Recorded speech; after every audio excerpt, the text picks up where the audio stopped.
Kuri uyu wa gatanu tariki 30 Nzeri 2022 Urukiko rwisumbuye rwa Nyarugenge rwakatiye Bamporiki Eduard gufunga imyaka 4 n'ihazabu ya miliyoni 60 z'amafaranga y'u Rwanda nyuma yo kumuhamya ibyaha byo kwihesha ikintu cy'undi hakoreshejwe uburiganya ndetse no gukoresha ububasha ahabwa n'itegeko mu nyungu ze bwite.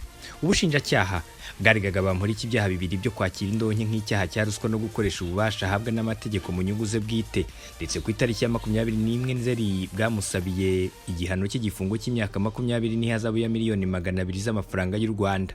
Yatangiye gukurikiranwa ubwo witwa Gatera Norbert ufite uruganda rwitwa Norbert Business Group rutunganya inzoga yandikiye umunyamabanga mukuru w'urwego rw'ubugenzacyaha RIB atanga ikirego cy'akarengane akorerwa na Bamporiki. Yavuze ko amutoteza amusaba ruswa ngo natayimuha azafungisha ibikorwa bye. Yabishinganishaga avuga ko umunsi byafunzwe azaba ari Bamporiki byihisha inyuma. Ibyo bikorwa birimo uruganda rukora za gin n'ubusitani buzwi nka Romantic Garden buherereye ku Gisozi. Nyuma y'iminsi 8 atanze ikirego kuri RIB, Gatera yandikiye n'umujyi wa Kigali ku ruganda rwe rwafunzwe kubera ko rutujuje ibisabwa ku makuru yatanzwe na Bamporiki. Yigiriye inama yo gushaka Bamporiki ngo amufashe kuba rwafungurwa, icyo gihe ngo amubaza amafaranga yatanga kugira ngo ibikorwa bye bidafungwa. Bemeranyije guhurira kuri Grand Legacy Hotel. Bamporiki amwizeza ko amuhuza na Vice Mayor w'umujyi wa Kigali ushinzwe imyubakire n'ibikorwa remezo Dr Merari Mpahabwa n'amaguru akamufasha gufungura urwo ruganda. Ku mugoroba wa tariki 4 Gicurasi 2022 Gatera Norbert ari kumwe n'inshuti ye bahuye na Bamporiki ari kumwe na Dr Mpahabwa n'amaguru. Icyo gihe ngo Bamporiki yasabye Gatera kujya kuzana aya mafaranga, ayahagejeje nibwo Bamporiki yatanze itegeko ry'uko bayashyira kuri reception. Ubwo umwanzuro w'urukiko watangazwaga kuri uyu wa gatanu, isomwa ry'urubanza ryari ryitabiriwe n'imbaga y'abanyamakuru n'abandi bantu bo mu muryango n'inshuti za Bamporiki.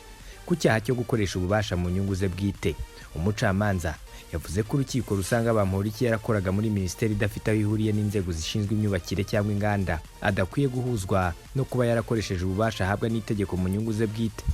Icyo yakoze ni uguhemukira inshuti ye ayisezeranya kuyivuganira.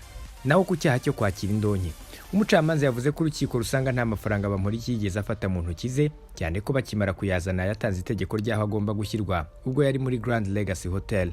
Ahubwo yavuze ko urukiko rusanga ibyaha bihama Bamporiki ari bibiri, aho yakoresheje umwanya w'umurimo afite agatwara iby'abandi. Urukiko rwavuze ko nyuma yo gusuzuma imyiregurire ya Bamporiki igize impamvu nyoroshya bityo mu kumuhana hakaba hakwiriye kuzabishingiraho mu kumuhamya icyaha.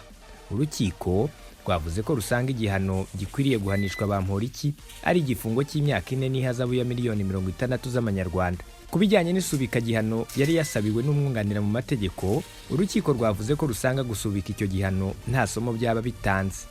Urukiko rwemeje ko Bamporiki hamwe n'icyaha cyo kwihesha ikintu cy'undi hakoreshejwe uburiganya ndetse no gukoresha ububasha ahabwa n'itegeko mu nyungu ze bwite.